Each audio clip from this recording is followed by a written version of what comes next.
My original intention was to only ever purchase this Neo Geo 4 slot behind me. From there, things got a little out of control. There are now 4 cabinets in my house, and we're going to take a look at the latest one to make its way into my basement, the Sega Astro City.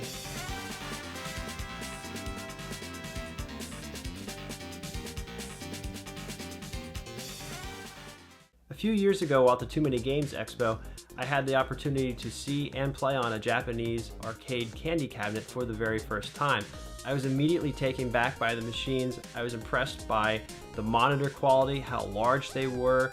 I liked that they were these little fiberglass cabinets that you could just pull a stool up to and sit and really get that arcade feel, but without the large bulk of an American style wood cabinet. So after playing on these machines for a few hours, I was in love. I knew I had to have one. And the problem is I'm located on the East Coast and they are incredibly hard to find here. I've never actually seen one in person outside of a convention, and I've never played on one outside of the Too Many Games show. Now, the old Sega bass fishing cabinets are actually Japanese candy cabinets. They're even becoming more difficult to find. I searched for the better part of a year until I finally came across 2 cabinets, a Sega Blast City and a Sega Astro City. I didn't really want to buy 2 machines, but at the time I knew it was now or never, so I picked them both up. The problem was, I really only had room in the basement for one of those machines. I had been working on a Sega Naomi board and a NetDim setup for some time in anticipation of actually getting a candy cabinet.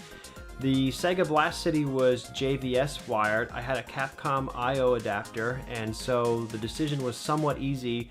And I brought the Sega Blast City in, put it next to my Neo Geo cabinet, and got that all set up and have enjoyed playing that for a while. However, I recently picked up another piece of hardware that I've been after for a while, the Capcom CPS-3 system, and having that in my possession and knowing that the Sega Astro City was in the garage and just primed for it, I had to figure out a way to get the Astro City into the basement and get that wired up.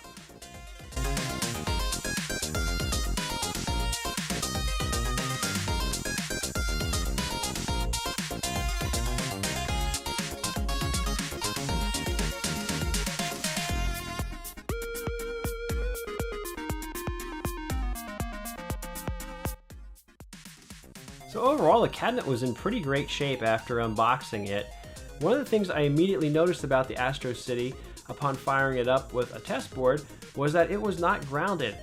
I had this part of my forearm slide over that little metal screw on the control panel, and it was hot. It wasn't enough to shock me, but I definitely felt it, so I knew I had to come up with a solution for that. The guys over at arcadeprojects.com had the easy answer for this, simply buying a new 3-prong cord, taking out the old cord and installing this, and that would solve my problem. I ordered the 3-prong cable from Amazon and was ready to have at it till I got to the back control panel and realized that we've got security screws. Now we need a special bit just to open up the power panel on the back of the cabinet. Once I had that opened, it was pretty easy to go in and unscrew the original power cord and wire up my new power cord and have the cabinet grounded. One of the other things that was a bummer about the cabinet was that the marquee light did not work. And that's something I really wanted to have. I mean, it really just kind of accents the entire cabinet and helps to show it off in a room. So I thought at first it was probably just the starter fuse, so I ordered a new one of those off of Amazon because you can't really get these at Home Depot or Lowe's, or at least not in either of my Lowe's or Home Depots. And so I had to wait a few days for that to arrive. I screwed it in and it still did not work. So at that point I just took everything off of the lighting assembly. The fuse socket, the ballast, the tube, everything. Took it to Home Depot, asked what we could do to kind of replace this and rebuild it, and surprisingly got a lot of varied answers, and nobody really was certain as to what would work. At that point, I just threw in the towel. I said, forget it, it's 2017, there's a way simpler solution to all this. I went onto eBay, I found a 2-foot LED tube, and basically just cut the cord off of that, took the original connector from the light assembly and wired that up to the LED tube, plugged it in, and we were good to go.